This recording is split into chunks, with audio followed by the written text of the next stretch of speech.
eu gostaria de falar com os irmãos hoje sobre a nossa responsabilidade ambiental, para que a gente comece um processo de conscientização. Aí a prática disso, a gente vai começar com as garrafas PETs, né? Quero fazer isso também, isso vai ser passado em assembleia ainda, discutido, e a gente poder aprovar o projeto. Mas é importante uma conscientização antes da gente começar a colocar a mão na massa, porque senão a gente também não vai ter nem pessoas disponíveis. Então o objetivo é que você entenda, se conscientize da nossa responsabilidade social, para que assim a gente consiga ter um engajamento nos projetos que serão desenvolvidos a partir de então. Então Tiago 2,18, falei para você abrir, eu fiquei falando e não abri. Tiago 2,18. Sentado mesmo como você está, diz assim a palavra do Senhor.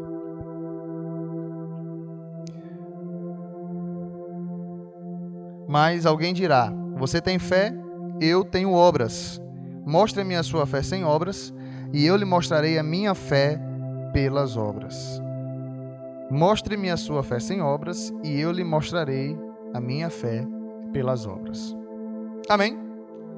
O contexto de Tiago, irmãos, o contexto de Tiago, nesse ponto aqui, ele está falando sobre o demonstrar a sua salvação. De uma vez que você disse que tem fé, então isso é preciso ser demonstrado. Então é isso que ele está falando. Mostre-me a sua fé sem obras, que eu te mostrarei a minha fé pelas minhas obras. Então aqui é básico, eu não vou querer entrar propriamente no contexto do que Tiago está defendendo, que aqui tinha muita gente que dizia que tinha fé em Deus, mas não vivia como crente, não vivia como servo do Senhor, e aí tinha um mau testemunho. Isso a gente vê muito ainda no nosso meio. Mas o que eu gostaria de trabalhar com você é exatamente o fato de que as nossas ações, elas são resultados das nossas crenças, certo? Então, por que fulano age assim? Ele age assim porque ele crê em alguma coisa, ele tem uma filosofia de vida que o faz agir dessa forma. Por isso que quando alguém diz que tem fé em Deus, que é crente, mas não vive como tal, ele diz que tem fé, mas ele não tem. Então, as nossas ações são resultados daquilo que cremos. Amém? Certo?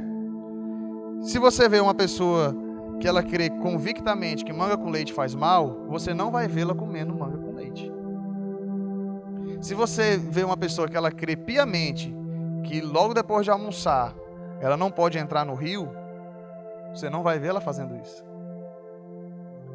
Se você vê pessoas que acreditam que o chinelo virado vai fazer como é que é? A mãe morre, A mãe morre. Então, você vai ver ela cuidadosamente deixando o chinelo na porta da casa, e se tiver virado, ela vai falar: menino, desvira essa chinela. É claro que essa crença não faz nenhum sentido, tá? Essa é a superstição. O que eu estou dizendo é, se a pessoa acredita, ela vai fazer de tudo para que aquilo não aconteça, porque faz parte da sua cosmovisão, faz parte das suas crenças.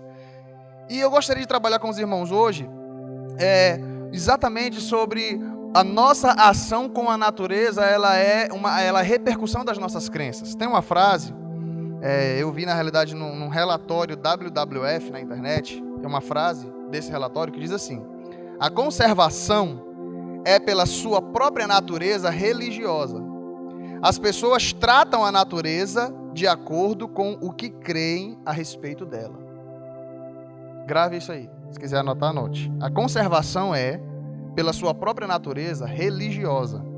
As pessoas tratam a natureza de acordo com o que creem a respeito dela. E no que é que nós cremos? Talvez você ainda não tenha um pensamento formado, né, sobre essa questão ecológica. Talvez você não tenha um pensamento formado sobre essa questão do cuidado com a natureza. Você vê lá os comerciais de televisão sobre ecologia, sobre reciclagem, sobre não gastar água, sobre tanta coisa, né? Mas de repente você não formulou um pensamento, uma crença sobre isso, e talvez seja por isso que a gente continua gastando água, talvez seja por isso que a gente continua jogando lixo no chão, talvez seja por isso que a gente continua um país ceboso. Eu vou ser bem duro mesmo, porque a gente fala, porque os japoneses, não sei o que lá, porque os chineses. Eu acho que depois dessa pandemia a gente vai ficar mais higiênico, né? Eu estava vendo no avião, quando eu estava vindo agora, antigamente, quando o avião pousava, era aquele tumulto, aquele alvoroço de gente pegando mala, um por cima do outro, e aquela agonia toda. Aí a aeromoça estava falando assim, por conta da pandemia, por favor, vai ser em fileiras, da fileira 1, fileira 2, fileira 3, cada um de acordo com a sua fileira, você vai ficando... Aí eu fiquei vendo aquela educação do povo, sabe, sentado. Alguns, eu falei, poxa, rapaz, olha que educação. Aí o rapaz falou assim, pô, no outro voo que eu vim aqui estava um tumulto terrível. Eu falei, não, mas pelo menos já começa uma certa conscientização. No voo que eu estive, a minha fileira era 18, e a aeromoça falou que ia começar da fileira 1. Começou certinho, fileira 1, todo mundo sentado. Fileira 1... Depois que fileira 1 pegou sua mala, ajeitou, aí veio fileira 2, pegou sua mala, ajeitou, fileira 3, até chegou, eu já estava com o pezinho coçando, doido para poder sair, pegar minha mala, mas estava lá esperando, certinho.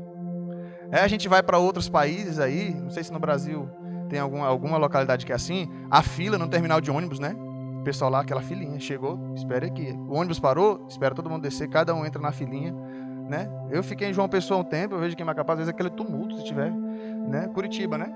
Aquele tumulto, aquele negócio, mas não está podendo aglomeração por causa do Covid, o povo está com medo, aí fica, não pode, então vamos ficar aqui certinho, vamos respeitar. Então, talvez melhore. Os países orientais são países que têm aí muito tempo de existência, né? A gente só tem 500 anos, então a gente está aprendendo. Chega uma pandemia dessa e acaba ensinando muita coisa para a gente no que diz respeito à questão higiênica. Mas, o que eu quero dizer com tudo isso? É que às vezes a gente ainda não tem um pensamento formado sobre esse processo ecológico, sobre esse cuidado com a natureza. E eu gostaria de trabalhar com os irmãos algumas visões sobre isso, para talvez a gente sair daqui hoje com um pensamento já estabelecido acerca dessa situação. Então quero falar com os irmãos hoje sobre o tema: a nossa ação com a natureza, que é motivada por uma crença, certo? A nossa ação com a natureza, que é motivada por uma crença, em muitos casos é o reflexo de um estilo de vida. Preste bem atenção nisso. Em muitos casos, a maneira como eu lido com a natureza é um reflexo apenas de um modo de vida que eu tenho, certo? Então eu vou trabalhar com vocês 3 visões hoje. A primeira visão seria a visão utilitarista, o lidar com a natureza de maneira simplesmente utilitária, né? A terra é simplesmente, para mim, no nível de exploração. Vamos lá para Filipenses 3, 18 e 19? Filipenses 3, 18 e 19. Diz assim a palavra do Senhor: pois, como já lhes disse repetidas vezes, e agora repito com lágrimas, há muitos que vivem como inimigos da cruz de Cristo.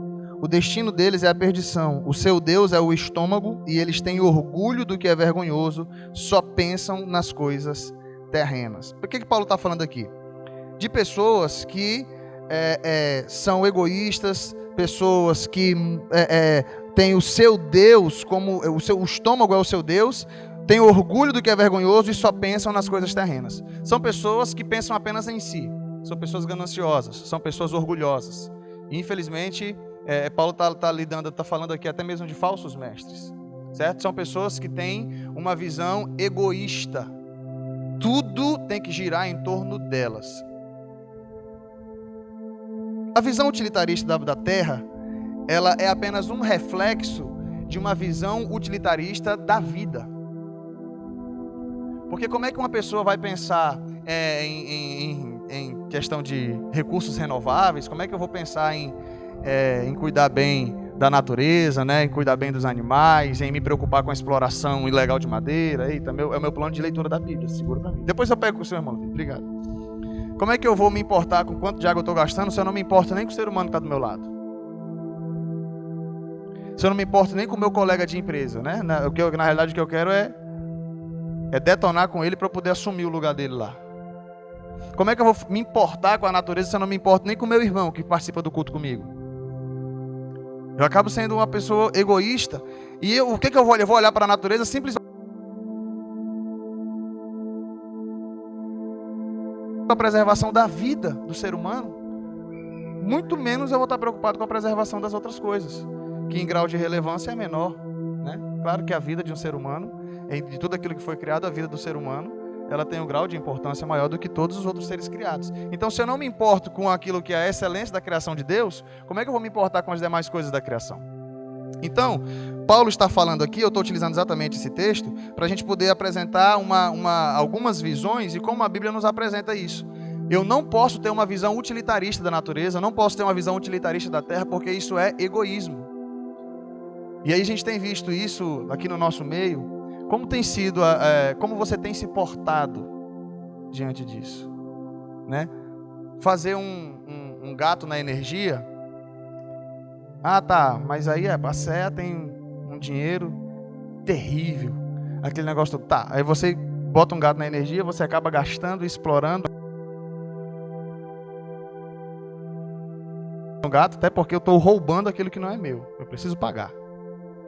Ah, mas pastor, e se abre de repente um bairro novo, quando a gente sabe que às vezes a CEA vai demorar para chegar lá e organizar, né? Aí um fiozinho de energia lá, até que eles regularizem a nossa situação. E aí? Beleza. Tudo certo lá, todo mundo sabe, até a CEA organizar lá, beleza. É aceitável, ok? Ok, tudo bem. Vou gastar água doidado, vou ligar a central de ar lá o dia todo, não estou pagando energia mesmo. Nesse pensamento, seria correto? Não está vindo no meu bolso, não estou pagando nada. Sabe o que é isso? Uma visão utilitarista da Terra. Porque aquilo ali são recursos que estão saindo da natureza, de alguma maneira, né? Quando a gente tiver energia solar aí para todo mundo, aí é tranquilo, porque aí a gente gastar o sol, né? Mas a água a gente gasta, das hidrelétricas. Se a gente começar a refletir, se a gente parar para refletir, para pensar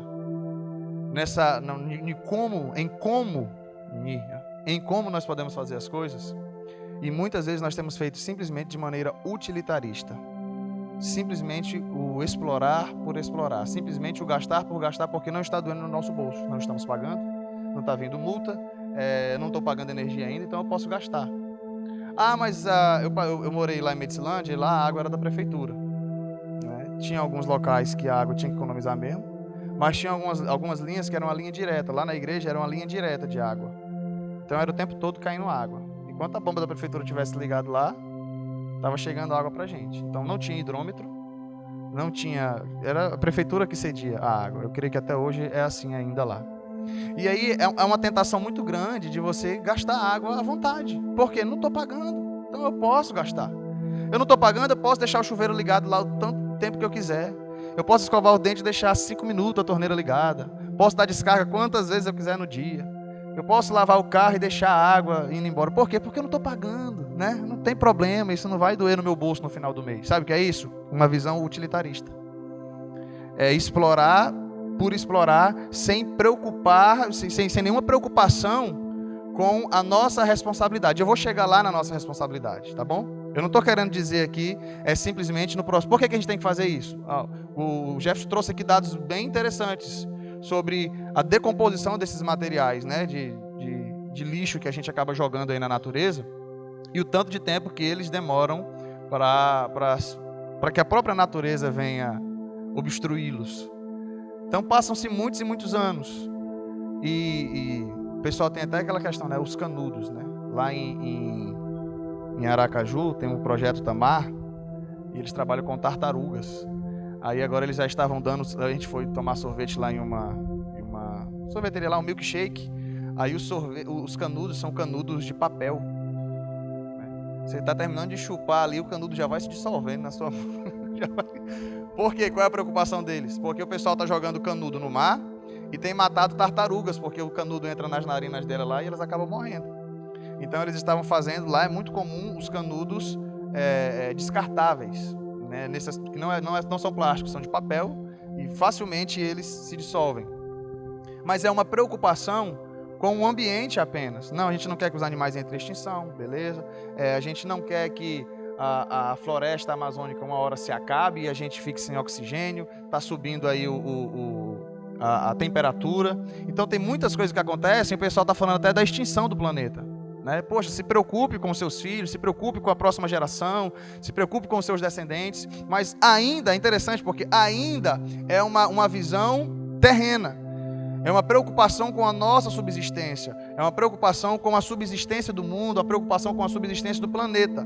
É uma preocupação, essa preocupação ecológica que você vê no mundo é simplesmente a preocupação pela nossa subsistência. Nós ainda estamos pensando em nós, não existe algo maior, não existe algo superior a isso. Isso é a visão utilitarista, certo? A gente acaba gastando simplesmente dessa maneira. Tem a visão panteísta, e eu gostaria de ler com vocês em Romanos, para você entender o que é a visão panteísta. O que é o panteísmo? Romanos 1, 22 e 23.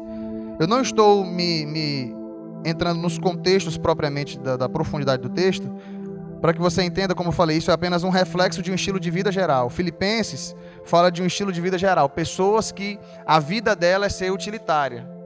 A pessoa só tem serventia para mim enquanto ela está me fazendo bem. Então, se eu não dou um grau de importância maior às pessoas, muito menos à natureza. Então, tudo na minha vida é utilitário. A visão panteísta são pessoas que olham para a natureza e enxergam elas como deuses, né? Romanos 1. Vai enxergar cada item da criação. Versículo 22. Diz assim. Versículo 21 e 22. Porque tendo conhecido a Deus, não glorificaram como Deus, nem renderam-lhe graças, mas os seus pensamentos tornaram-se fúteis e o coração insensato deles obscureceu-se. Dizendo-se sábios, tornaram-se loucos. Versículo 23. E trocaram a glória do Deus imortal por imagens feitas segundo a semelhança do homem mortal, bem como de pássaros, quadrúpedes e répteis. Aqui é uma visão panteísta. É você deificar, ou seja, tornar Deus as coisas criadas. Então você vai para o meio indígena, aí tem a mãe terra, a criação se tornam deuses. E aí eu quero lhe dizer, há um processo de conservação? Há. Se você vai para a Índia, lá não pode matar nem rato, porque lá rato é Deus. Lá na Índia, vaca é Deus. Lá na Índia tem uma certa especulação que parece que tem mais deuses do que habitantes. É o que a Índia é o mais populoso ou é o segundo mais populoso? Só perde para a China. É o segundo a Índia, né? Perde para a China. Tá. O segundo país mais populoso do mundo. Você percebe que tem algumas especulações de que tem mais deuses do que gente lá. Panteísmo é você pegar os seres criados e deificar. Ah, não, as árvores, elas são deusas. Então a gente não pode destruir as árvores porque a gente rende adoração a elas. Então há um processo de conservação? Há, mas com uma visão errada. O processo ecológico que a gente vê a televisão falando, né, é correto a preservação? Preservação, ok. Mas a visão que eles têm não é a visão cristã, que é o que a gente vai trabalhar aqui. A visão que eles têm é exatamente isso. Vamos pensar na próxima geração. Vamos fazer com que o mundo seja um mundo vivível, né, para que a próxima geração continue usufruindo das belezas naturais e continue se mantendo. Aí o pessoal fala das calotas polares, né? De tanta coisa que tem acontecido. Aí já se torna uma briga política. Não, que isso é conversa, isso aí é conversa para boi dormir, aí já tem cientista que briga e outros que já dizem que não existe aquecimento global. E aí é uma luta terrível, porque por política a gente já nem sabe o que é verdade, né? Porque aí eles acabam muitas vezes dominando as informações. Mas o que eu quero dizer é que, independente disso, a gente precisa ter uma visão sobre o cuidado com a natureza. Não pode ser a visão utilitarista, não pode ser a visão panteísta, certo? Não, a gente precisa cuidar muito bem do irmão Levi. Por quê? Porque o irmão Levi é um Deus. É uma visão panteísta. Eu estou deificando a criação de Deus. Né? Então não é por isso que a gente deve cuidar dele. Não é por isso que nós devemos cuidar uns dos outros, né? Porque tem até na teologia o negócio é sério, né? Tem um livro aí, Somos Deuses. Aí o pessoal pega um versículo lá do Antigo Testamento, um salmo, aí modifica a ideia e diz que a gente, né, somos filhos de Deus, logo nós somos. Olha só o raciocínio lógico como é perigoso, né? O raciocínio lógico nesse aspecto é perigoso. Né? Somos todos filhos de Deus. Né? Todo ser humano é filho de Deus. Aí também não vou nem fazer as premissas aqui. Logo, somos deuses porque carregamos o DNA de Deus. Então, se somos filhos de Deus, Deus gera deusinhos. Se eu sou homem, né, eu sou do gênero humano, minha esposa é do gênero humano, a nossa filha vai ser do gênero humano. Se eu sou filho de Deus, ele vai gerar pequenos deuses. Aí já é uma visão teológica terrível. Mas eu não devo cuidar do ser humano.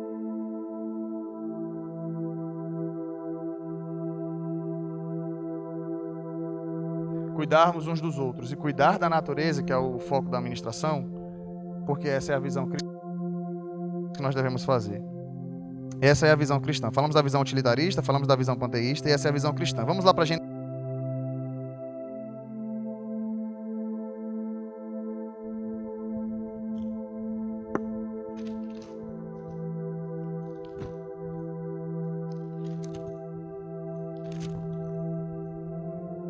Amém? Gênesis 2,15. Eu vou falar como o pastor, que eu escutei uma vez falando assim, se você não achar Gênesis, você está fraquinho. Gênesis 2,15 diz assim: o Senhor Deus colocou o homem no jardim do Éden para cuidar dele e cultivá-lo. O Senhor Deus colocou o homem no jardim para cuidar dele e cultivá-lo. Amém? Isso aqui não tinha pecado ainda não.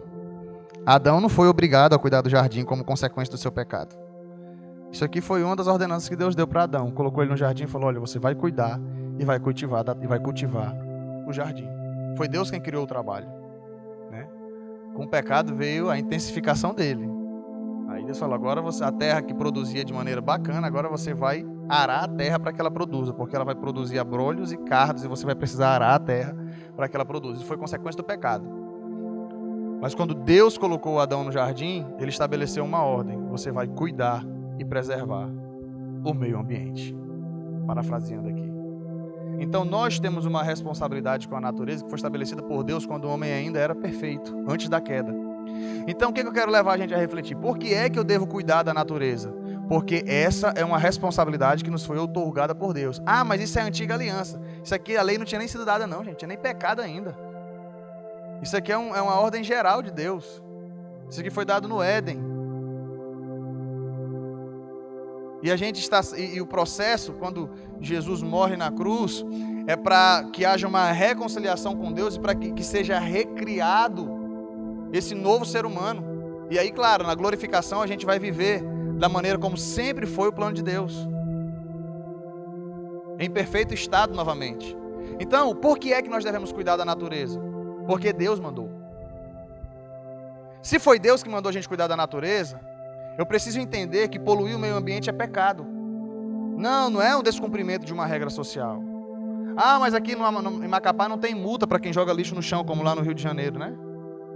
Aqui a gente pode jogar lixo no chão, que não é multado, então eu não estou descumprindo nenhuma regra social, então automaticamente eu não estou pecando. Você pode não estar descumprindo uma regra da prefeitura, porque é uma regra punitiva, né? Mas tem lá várias placas, não joga lixo no chão. Aí porque não tem multa, não é uma regra? E mais do que isso, eu preciso refletir com os irmãos. É pecado. Jogar lixo no chão é pecado. Eu fico doente quando eu estou indo na estrada e eu vejo alguém baixando o vidro do carro e jogando uma lata de cerveja, uma lata de refrigerante, uma garrafa de água. Se a gente começar a entender que isso é pecado, que a gente está descumprindo uma ordem que Deus nos estabeleceu, começa a mudar a nossa conduta. Na hora de escovar os dentes eu economizo água, na hora de tomar um banho eu vou economizar um pouco mais de água, eu vou economizar energia. Ah não, mas é porque aqui a taxa é menor, não sei o que lá e tal, é porque a Sé não está cobrando, é isso, é aquilo outro. Não é por isso que a gente deve economizar, porque não dói no bolso. A gente precisa pensar que são recursos da natureza, e aquilo que eu posso fazer para preservar o meio ambiente eu vou fazer. O que eu quero dizer com os irmãos sobre isso? Mas pastor, essa conversa é muito chata. Essa conversa é muito chata agora, mas daqui um dia vai ser essencial. Lá em São Paulo, há alguns anos atrás, acho que 2 anos atrás, né, nunca ouvi falar no Cantareira. Falaram tanto lá da reservatório de água que tinha lá, que estava dando era briga. O pessoal estava fazendo pegadinha. Um passava na rua, outro estava lá lavando o carro, com a mangueira ligada, gastando. E aí o cidadão olhava assim e falava, pelo amor de Deus, está lavando o carro com água desse jeito, tá todo mundo precisando de água, porque lá não tem poço cavado como a gente tem aqui, né? O lençol freático é universal. Lá não. Lá todo mundo dependia do reservatório de água. Então, se eu estou gastando muito aqui, eu estou penalizando até o outro que está lá do outro lado. E não pode. Estava faltando chuva, aquele negócio todo, então começou a faltar água. Aí, nesse momento, a gente começa a ver a importância disso, né? Mas eu estou falando nisso aqui com o Rio Amazonas bem aí. A gente não sente falta de água. Mas será que é por causa da abundância do que nós temos que a gente deve gastar simplesmente com essa visão utilitarista, explorar por explorar? Às vezes a gente também, a Polícia Federal de vez em quando faz aí, pega um bocado de gente aí, né, que vende madeira ilegal, porque tem muita gente, e aí tem crente que se envolve nesse meio. Você quer ver outra coisa? Não é certo. Eu sei que já tem alguns irmãos aqui que já viveram no garimpo, né, às vezes a única forma de vida que tinha era se mandar para o meio do garimpo e viver daquele jeito lá. Mas aquele povo, você sabe, que é contra a lei, e mais do que isso, é pecado. Por que é pecado? Não tem uma legislação que os apoia, esses garimpos ilegais. Eles estão extraindo recursos da natureza que não serão recolocados novamente. Não existe uma regulamentação. Porque a Vale tem toda uma regulamentação, tem punições se eles descumprirem. Então existe toda uma situação, você vai extrair isso aqui, mas em contrapartida você precisa organizar isso aqui para que o meio ambiente não venha sofrer tanto essas perdas, né? Dos materiais que não são renováveis, dos minérios. Então quando a gente para assim para refletir nesse aspecto, a gente precisa começar a repensar as nossas ações. E como nós precisamos agir com a natureza. O meu carro, às vezes, ele se torna um lixinho ambulante, né? Na hora de lavar, eu saio catando tudo quanto é guardanapo, canudo, garrafinha PET que tem nas portas do carro, porque a gente não joga fora. Não joga fora em qualquer lugar. Depois eu vou lá e recolho tudo e jogo no lixo adequado. Vou chupar uma balinha, pego aquele papelzinho, coloco aqui no bolso. Na hora de lavar, aí a gente vai, olha, tem alguma coisa no bolso, é dinheiro, é um papel de bala, papel de chiclete, papelzinho de house, porque foi algo que eu já internalizei, né? Eu sou falho em muitas outras áreas, tenho falhado em muitas outras áreas, não sou perfeito, mas essa é uma área que eu tenho me policiado bastante, falo assim, não me deixa errar nesse aspecto, porque é algo que eu já tenho pensado, e eu gostaria que isso se tornasse uma prática nossa. A gente fala assim, poxa, nossa cidade é suja, entope bueiro, tudo, a gente reclama, né? Às vezes a nossa rua fica alagada, e tudo é o governo, tudo é o governo, tudo é o governo. É uma cultura nossa que precisa ser mudada. É uma cultura nossa que precisa ser repensada, e não apenas pensar, mas se tornar algo prático. E é mais do que o bem-estar social, é muito mais do que refletir no bem-estar social, é refletir no que agrada a Deus. Porque eu gostaria de tratar com vocês aqui o movimento de reconciliação. Quando Jesus morre na cruz, ele nos reconciliou com Deus, que é o estágio mais importante, amém? Lá em Coríntios vai estar falando sobre isso, a reconciliação com Deus, aleluia, maravilha. O segundo nível de reconciliação, Deus nos reconcilia com o ser humano. Deus nos reconcilia com o nosso próximo, por isso a gente precisa viver em amor, em comunhão, em unidade. E essa reconciliação com o ser humano envolve o próximo e envolve eu mesmo, né? Eu fui reconciliado, a minha forma de me ver. Então, Jesus morreu na cruz por mim, fui alcançado por Deus, então eu preciso descansar nele e saber que ele tem o melhor para mim. Por isso eu não vou atentar contra a minha própria vida, por isso eu não vou me suicidar, porque a vida está nas mãos dele. E ele, essa reconciliação com o ser humano, então envolve comigo mesmo e com o próximo, mas envolve também a reconciliação com a natureza, e isso é pouquíssimo falado. No nosso estudo que a gente fez ali na live, a gente falou sobre isso, né? Falamos ali vários, era eu, a irmã Cléia e o Renan, não foi? Né?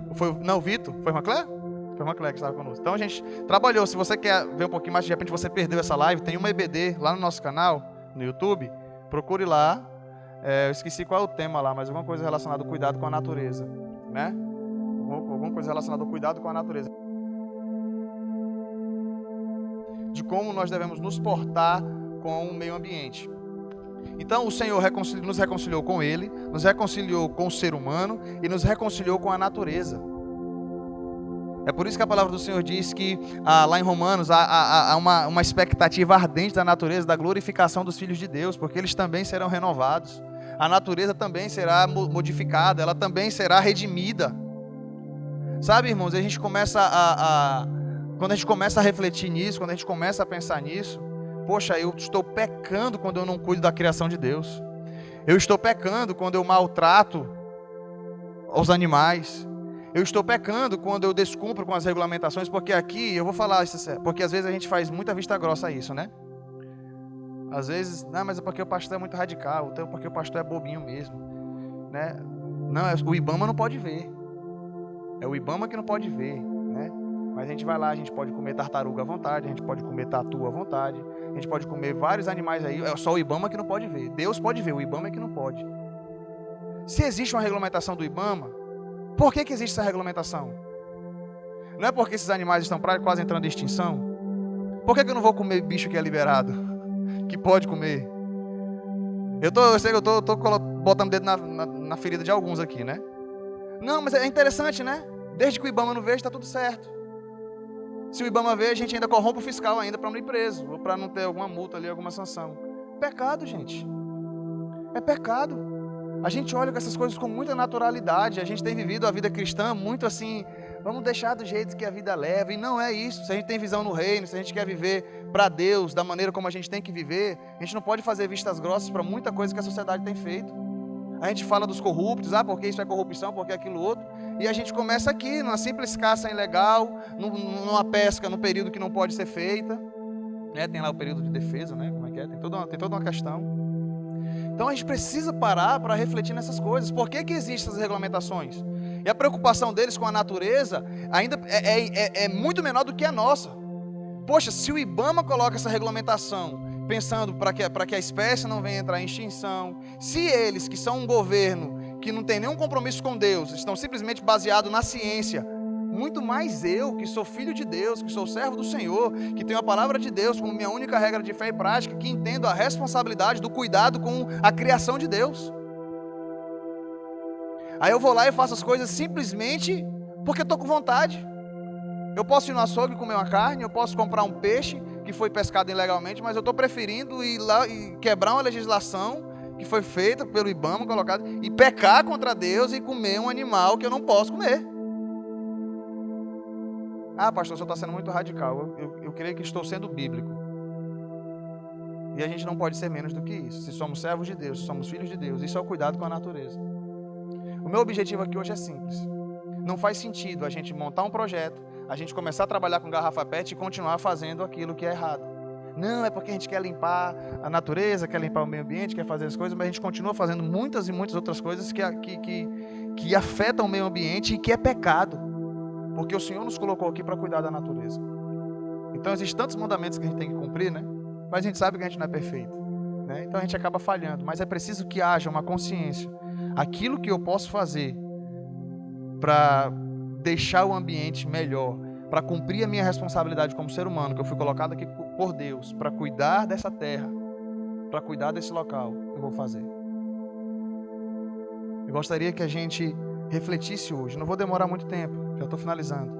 Mas o meu objetivo é a gente sair daqui hoje com esse entendimento. Tudo aquilo que de alguma maneira traz malefícios ao meio ambiente é pecado. Não é apenas o descumprimento de uma legislação, de uma regra da legislação do Brasil. É pecado. Eu estou descumprindo com o ideal de Deus para mim, como ser humano. E a gente luta. Por quê? Porque Adão caiu, beleza. Adão pecou, ok.